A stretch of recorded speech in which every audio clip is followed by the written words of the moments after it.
వరి పంటలో యాంత్రీకరణ పద్ధతుల్ని పరికరాలను కూడా వాడాల్సిన అవసరం ఉంది. యంత్ర పరికరాలు కూడా ఇప్పుడు చాలా వరకు మనకి అందుబాటులో ఉన్నాయి. మరి వరి పంటలో తీసుకుంటే మనకి కూలీలు ఎక్కువగా అవసరం వచ్చేది నాట్లు వేసే సమయంలోను, అలాగే విత్తనాలు వేసే సమయంలోను, అలాగే కోత సమయంలోను మనకి కూలీలు ఎక్కువగా అవసరం వస్తారు. వీటన్నిటినీ కూడా ఇలాంటి యాజమాన్య పద్ధతులు చేయడానికి ఇప్పుడు యంత్ర పరికరాలు మనకు అందుబాటులో ఉన్నాయి. అందులో ప్రధానంగా తీసుకుంటే పొలం తయారీ కోసం అయితే రోటావేటర్స్ అని ఇప్పుడు అందుబాటులో ఉన్నాయి. రోటావేటర్స్ కనుక వరి పంటలో కనుక వాడుకుంటే పొలం చదును చేయడం జరుగుతుంది. చదునుగా పొలం ఎక్కడైతే ఉంటుందో నీటి యాజమాన్యం కూడా సక్రమంగా చేసుకోవడానికి అవకాశం దొరుకుతుంది.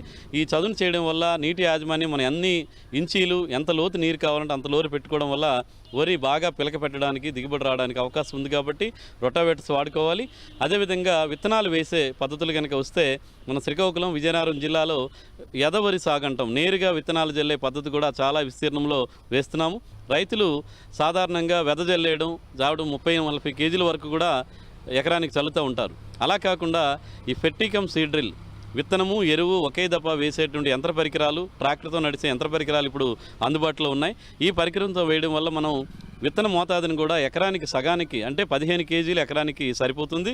8 నుంచి 9 వరుసల్లో వరుసకి మధ్య 25 సెంటీమీటర్ల దూరంలో మనకు సమానమైన మొక్కల సాంద్రత ఉండడం వల్ల అక్కడ కూడా దిగుబడి చాలా పెరగడానికి అవకాశం ఉంటుంది.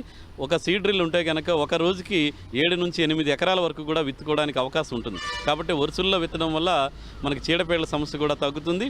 ఎక్కువ యాంత్రీకరణ పద్ధతిలో ఎదవరి సాగు చేయడానికి కూడా వీలవుతుంది. కాబట్టి ఎదవరి వేసే రైతు సోదరులు ఈ ఫెర్టికమ్ సీడ్ డ్రిల్ దీంతో ఏంటంటే ఎరువు విత్తనం ఒకే దఫా వేయొచ్చు. కాబట్టి మొదటి దశలోనే మనం భాస్వరం అందించడం ద్వారా వేరు వ్యవస్థ బాగా అభివృద్ధి చెంది మొక్కలు బాగా పిలకలు పెట్టడానికి దిగుబడి పెరగడానికి ఆస్కారం ఉంటుంది. కాబట్టి ఈ పద్ధతులను రైతు సోదరులు అవలంబించాల్సిన అవసరం ఉంది.